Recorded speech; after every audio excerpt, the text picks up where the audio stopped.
Assalamualaikum warahmatullahi wabarakatuh. Perkenalkan, nama saya Nur Zamzam dari kelas C dengan NIM H0121306.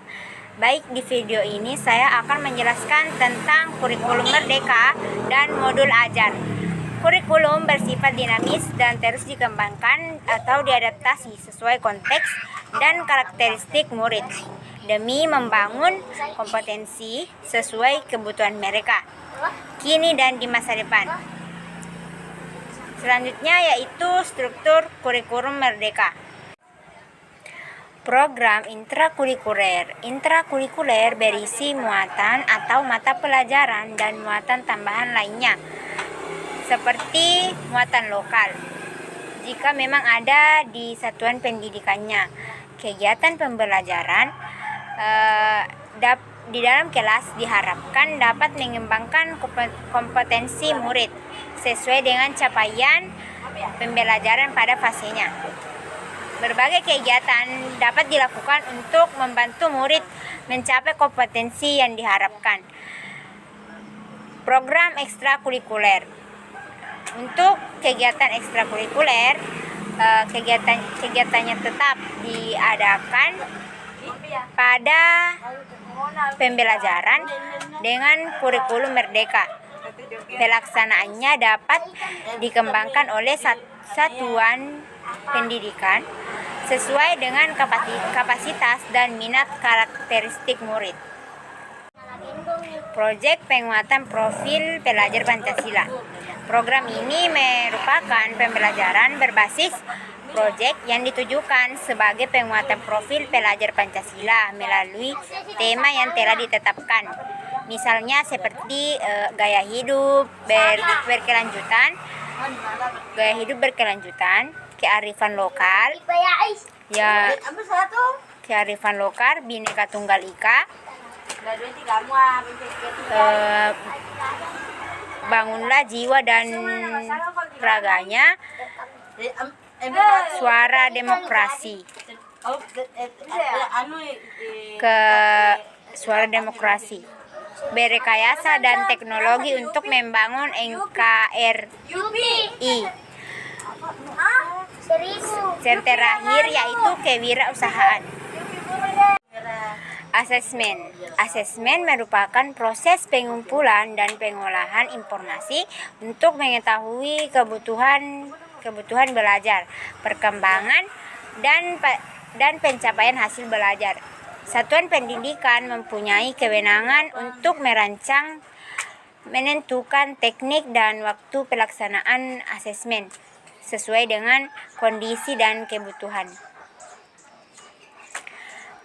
Kita pahami kembali bahwa asesmen berperan memberikan informasi sebagai umpan balik bagi guru, murid, dan orang tua agar dapat memandu mereka dalam menentukan strategi pembelajaran selanjutnya.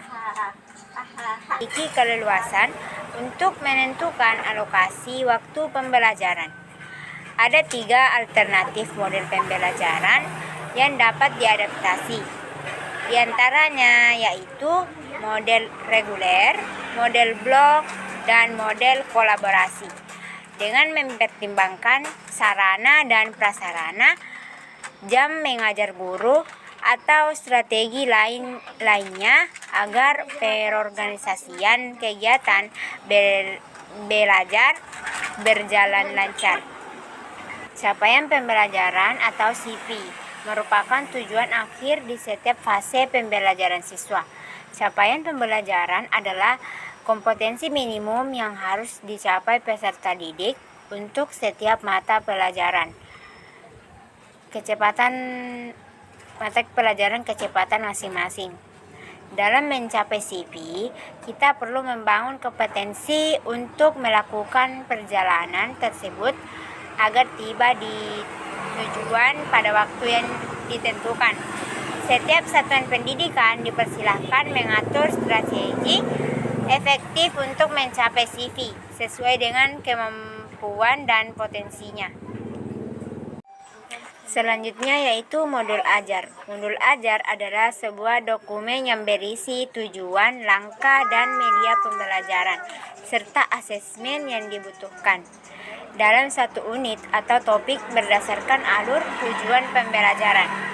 Pendidik memiliki keleluasan untuk membuat sendiri, memilih, dan memodifikasi modul ajar yang tersedia sesuai dengan konteks, kebutuhan, dan karakteristik peserta didik.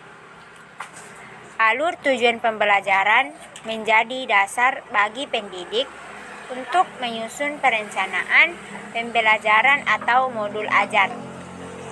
Pendidik memiliki keleluasaan untuk mengembangkan modul ajar sendiri, memilih dan memodifikasi modul ajar yang tersedia sesuai dengan konteks, kebutuhan, dan karakteristik peserta didik. Asesmen awal pembelajaran. Asesmen awal pembelajaran dapat dilakukan untuk mengidentifikasi kebutuhan belajar peserta didik, dan hasilnya digunakan untuk merancang pembelajaran yang sesuai dengan tahap capaian peserta didik. Selanjutnya yaitu pelaksanaan asesmen sumatif dan formatif. Pelaksanaan asesmen formatif dapat dilakukan dengan memperhatikan hal berikut, yaitu dilaksanakannya bersamaan dalam proses pembelajaran yang kemudian ditindaklanjuti untuk memberi perlakuan berdasarkan kebutuhan peserta didik serta proses pembelajaran. Selanjutnya yaitu pelaksanaan asesmen sumatif dapat dilakukan dengan memperhatikan hal berikut, yaitu sumatif dilakukan pada akhir lingkup materi untuk mengukur kompetensi yang dikehendaki dalam tujuan pembelajaran dan pada akhir semester. Baik, mungkin hanya itu yang dapat saya jelaskan. Sekian dan terima kasih. Wassalamualaikum warahmatullahi wabarakatuh.